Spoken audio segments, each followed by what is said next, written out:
Sir നമസ്കാരം. കലക്ക വെള്ളത്തിൽ മീൻ പിടിക്കുക എന്ന് നമ്മൾ കേട്ടിട്ടുണ്ട്. ഇലക്ഷൻ സമയം എന്ന് പറയുന്നത് പ്രത്യേകിച്ച് എടുത്തു പറയേണ്ട കാര്യമില്ല. കലക്ക വെള്ളത്തിൽ മീൻ പിടിക്കുന്ന പറ്റിയ അവസരമാണ്. ഇപ്പോൾ ക്രിസ്ത്യൻ സഭ NSSന്റെ ഒരു നിലപാടിൽ പെട്ടെന്ന് വന്ന മാറ്റം നമ്മൾ കണ്ടതുപോലെ ക്രിസ്ത്യൻ സഭ ചില രഹസ്യ അജണ്ടകൾ വെച്ചുകൊണ്ട് കേരള രാഷ്ട്രീയത്തിൽ ഇടപെടുന്നതിൻ്റെ ഭാഗമായി ചില മുറുമുറുപ്പുകൾ ഉയർത്തുന്നുണ്ട്. അത് മാധ്യമങ്ങൾ വഴിയും അല്ലാതെയും. സാറും അത് ശ്രദ്ധിച്ചിട്ടുണ്ടാകും. സാറിന് അതിനെക്കുറിച്ച് പറയാനുമുണ്ട്. ഈ മുറുമുറുപ്പ് കുറച്ച് നാളായി തുടങ്ങിയിട്ട്. ഉദാഹരണത്തിന് കഴിഞ്ഞ ആഴ്ച നമ്മൾ തന്നെ ഒരു വീഡിയോ ചെയ്തിരുന്നു. തൃശ്ശൂരിൽ ഈ വിവിധ സഭകളുടെ പ്രതിനിധികളുടെ ഒരു യോഗം, കൂട്ടായ്മ. ആ കൂട്ടായ്മയിൽ ഇനി നാടുവിടുകയേ ഉള്ളൂ മാർഗമെന്നാണ് ഉത്തരവാദിത്തപ്പെട്ട ആൾക്കാർ പറഞ്ഞതെന്നുള്ളതാണ്.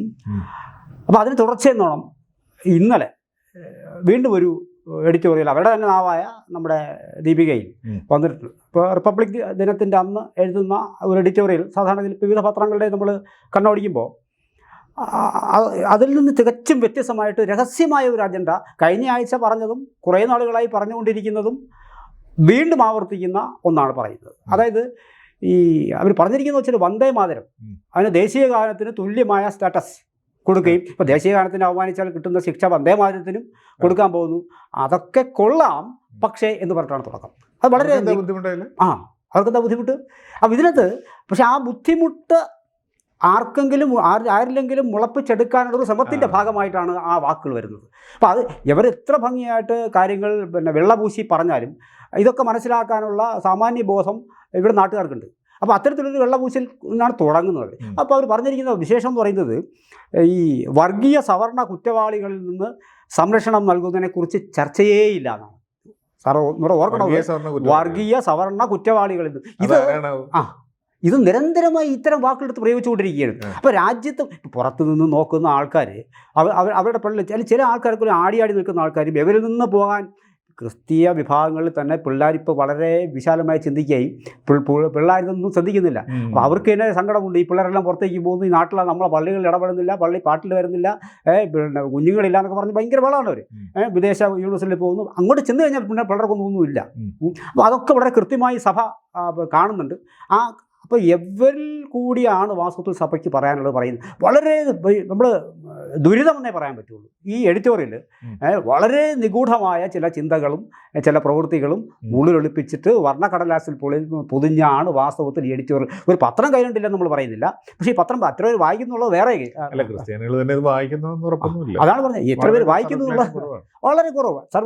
പക്ഷേ എങ്കിൽ കൂടിയും ഇത് പിടിച്ചാണ് അവർ മുന്നോട്ട് പോകുന്നത്. സാർ ഒന്ന് ആലോചിച്ച് നോക്കൂ സാർ, കുറേ മനുഷ്യർ വർഗീയതയുടെയും അമിത ദേശീയതയുടെയും ഉന്മാദികളായി മാറുന്നു എന്നാണ് പറയുന്നത്. ഇത് കഴിഞ്ഞ ആഴ്ച ഇതേപോലെ കടുത്ത വാക്കുകൾ അവർ പ്രയോഗിച്ചിരുന്നു. കടുത്ത വാക്കുകളെന്ന് വെച്ചാൽ നമുക്ക് കടുത്ത വാക്കുകളൊന്നും തോന്നില്ല, പക്ഷെ നമ്മൾ ഒന്ന് ഇരുത്തി വായിച്ചു കഴിഞ്ഞാൽ ഇതിൻ്റെ ആ ആന്തരികാർത്ഥം വളരെ വിഷലിപ്തമായ വാക്കുകളെന്ന് എനിക്ക് പറയാനുള്ളൂ. കാരണം അത്രയും അത്.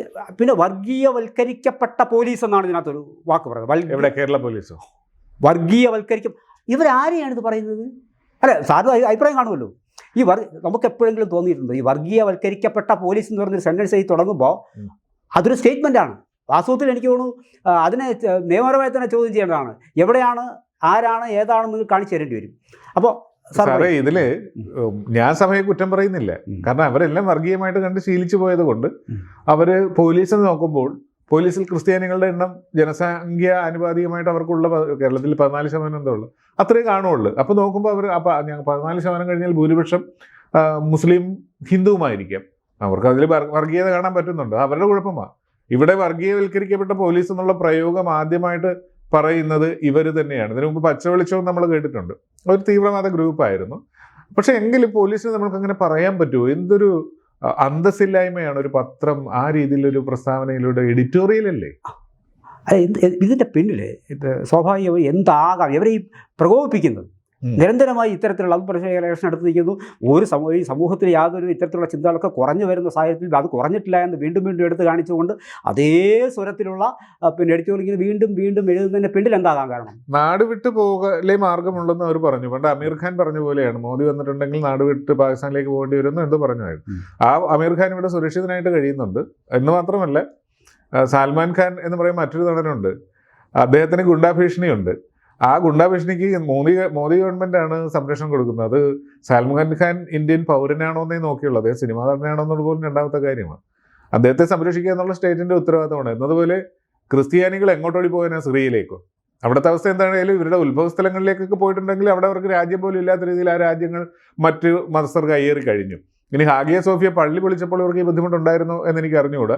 അല്ലെങ്കിൽ അതിനെതിരെ എഡിറ്റോറിയലോ പ്രസ്താവനകളോ റാലികളോ ഒന്നും കേരളത്തിലുള്ളതായിട്ട് ഈ പറയുന്ന രീതിയിലൊന്നും കണ്ടതായിട്ട് ഞാൻ ഓർക്കുന്നില്ല. മാത്രമല്ല ഇവർ യൂറോപ്പിൽ ആണല്ലോ ഇവരുടെ ഒറിജിൻ എന്ന് പറയുന്നത്. ഈ യൂറോപ്പിലെല്ലാം ഇവരുടെ അവസ്ഥ എന്താ? ക്രിസ്മസ് ആഘോഷിക്കുന്നത് ബെൽജിയം നിർത്തിവെച്ചു, ഫ്രാൻസ് നിർത്തിവെച്ചു. കാരണം എന്ന് വെച്ചിട്ടുണ്ടെങ്കിൽ ക്രിസ്മസ് ആഘോഷിക്കുന്നതിനിടയ്ക്ക് കാറിടിച്ച് കയറ്റുന്നു, കത്തിക്കുത്ത് ആക്രമണം, ചാവേർ ആക്രമണം, ഇതൊക്കെയാണ് അവിടുത്തെ അവസ്ഥ.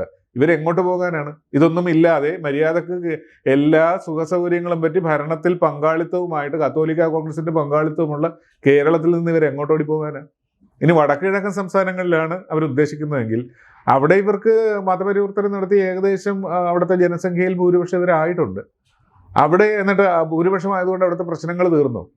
അവരും ഭാഗമായ കുക്കി മെയ്തൈ വിഭാഗങ്ങൾ തമ്മിൽ യുദ്ധങ്ങൾ നടക്കുന്നുണ്ട്, അല്ലെങ്കിൽ ആക്രമണങ്ങൾ നടക്കും. നമ്മളതെല്ലാം കാണുന്നതാണ്. അതെല്ലാം RSSന്റെ തലയിൽ വെച്ച് കെട്ടാനായിട്ട് ശ്രമിച്ചാൽ പോലും സംഘർഷത്തിലാരും മോശമൊന്നുമില്ല. പിന്നെ നൈജീരിയ ഇവരുടെ പരമാധികാര സ്വാതന്ത്ര്യത്തോടുകൂടി ജീവിച്ച ഭൂരിപക്ഷ ക്രിസ്ത്യാനിയുള്ള രാജ്യമായിരുന്നു. നമ്മുടെ ഈ നാട്ടിൽ നിന്ന് ഒരുപാട് ആൾക്കാർ നല്ല രീതിയിൽ അവിടെ ജോലിയൊക്കെ ചെയ്ത് മണമുണ്ടാക്കി വന്നവരെയൊക്കെ അറിയാം. എന്നാൽ ഇന്ന് നൈജീരിയയുടെ അവസ്ഥ എന്താണ്?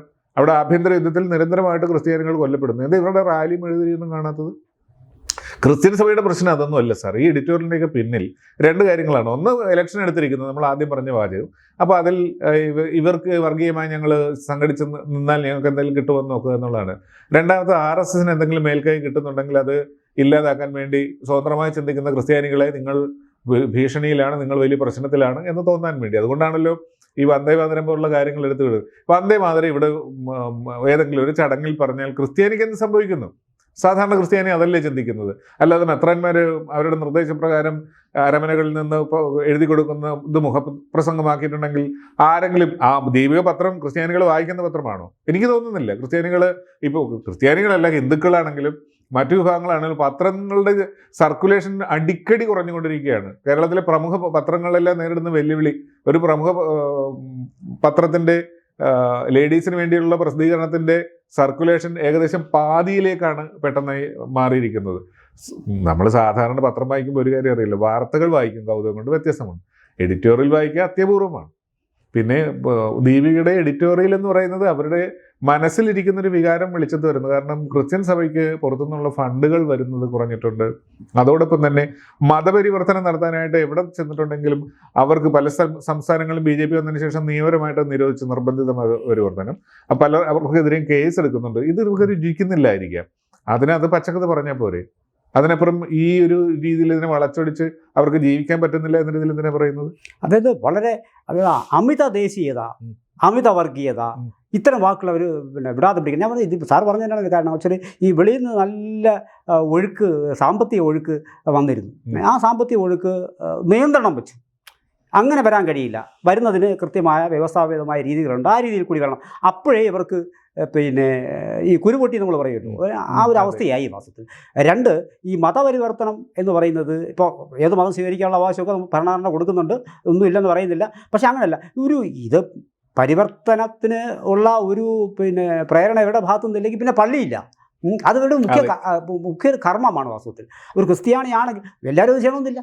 അതിന് ആ ബാധ്യത ചുമതലയായി ഏറ്റെടുത്തവരുണ്ട്, അവരത് ചെയ്യുന്നുണ്ട്. അപ്പോൾ ഇതിന് ഈ പുതിയ സർക്കാർ വന്നതോടുകൂടി, ഒരു മൂന്നാം ടൈമും കൂടി വന്നതോടുകൂടി കുറച്ച് നാളായിട്ട് കുറച്ച് നിയന്ത്രണങ്ങൾ ഉണ്ടായി വരുന്നു. ആ നിയന്ത്രണങ്ങളിൽ വീർപ്പ് മുട്ടിയിട്ടാണ് വാസ്തവത്തിൽ ഇത് ചെയ്തിരിക്കുന്നത്. ഇങ്ങനെ തുടർന്നാൽ ഇത് വാസ്തവത്തിൽ ഈ ന്യൂനപക്ഷത്തിൻ്റെ പേരിൽ സമൂഹത്തിലെ അസ്ഥിരത ഉണ്ടാക്കിയെടുക്കാൻ മാത്രമേ ഇത് ഉതകുള്ളൂ. അതും രാജ്യത്തിൻ്റെ എല്ലാ അവകാശങ്ങളും ഇപ്പോൾ സാറ് പറഞ്ഞ പോലെ ലോകത്തിൻ്റെ എവിടെയെങ്കിലും ഇവർക്ക് ഇത്ര സുരക്ഷിതമായി ജീവിക്കാൻ കഴിയും? ഇവിടെ ജീവിക്കാൻ കഴിയും. അതെല്ലാം അനുഭവിക്കുകയും എന്നിട്ട് അതിൽ ആനന്ദിക്കുകയും ചെയ്തിട്ടാണ് വാസ്തവത്തിൽ ഈ കുത്തിത്തിരിപ്പ് ഉണ്ടാക്കുന്നത്. ഈ പത്രം കുറച്ച് നാളായി തുടങ്ങിയിട്ട്.